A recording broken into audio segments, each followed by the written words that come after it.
Hi, and welcome to this short video showing you the capabilities of the new Automation Next and the fuzzy selectors it can uses internally.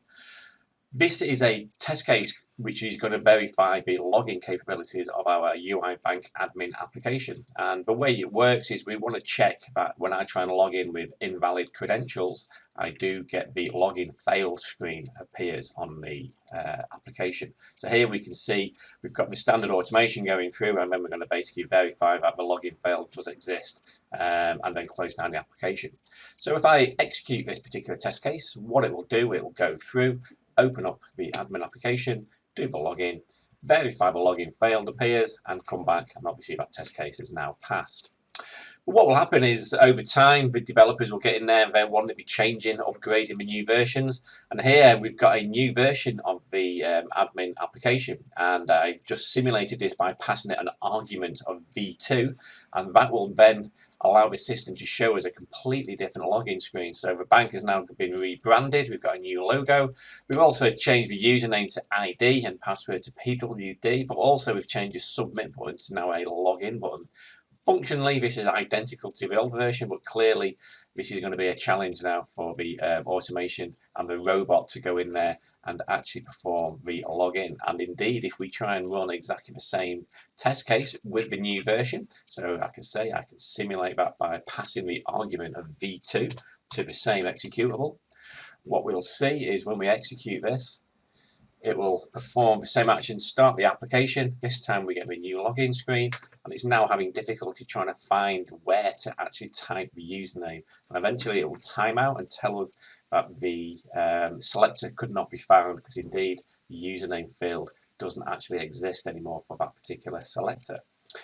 But what we can do is, in the new version of our automation using the Automation Next, this is the same exact test case, but this time using the new activities, which uses behind the scenes this new mechanism of identifying the particular objects to interact with.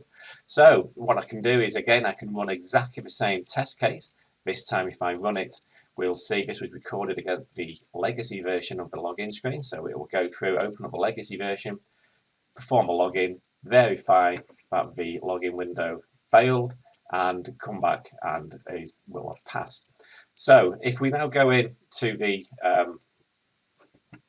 application and change this just as we did before to version 2, what we'll see is this time I can go in and execute this, and it will log in using exactly the same mechanism, even with the completely new redesigned user interface of version 2. So how is all this working? Well, if I just go in and open up the version 2 of my application, as I mentioned, this test case was created against the older version of the login screen. So if we go into this first interaction, which is typing in the username into the username field, if I go in and edit the target, what we'll see is Automation Next can still actually uniquely identify the target correctly as this particular field. If I go into the settings here to get more details of what's going on, what we can see is we've broken the selection down into 3 sections. We've got the selector itself. So if I click on this icon here to show me all the matches for that particular selector, just as in the first case, it comes back and says it couldn't find any matches because this selector is now invalid. Some of this has actually changed for this new version. So what Automation Next does, it says, okay, I can't find that selector. I am now going to use a fuzzy selector.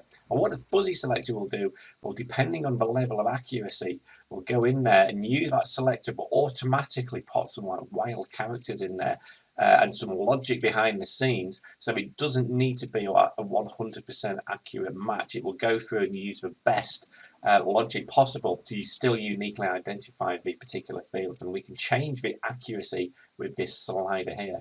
And what you'll notice on this version, this is a method which was used to correctly identify the particular target item we've got.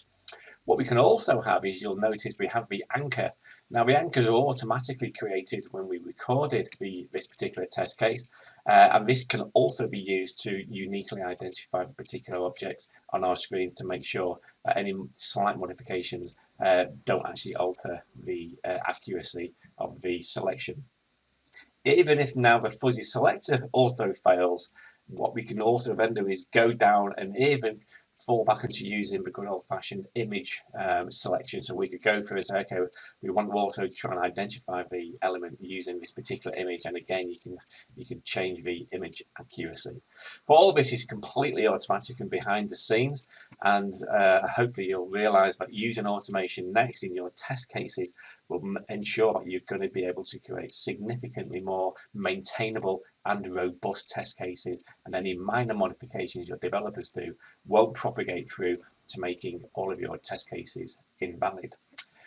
Thank you for watching.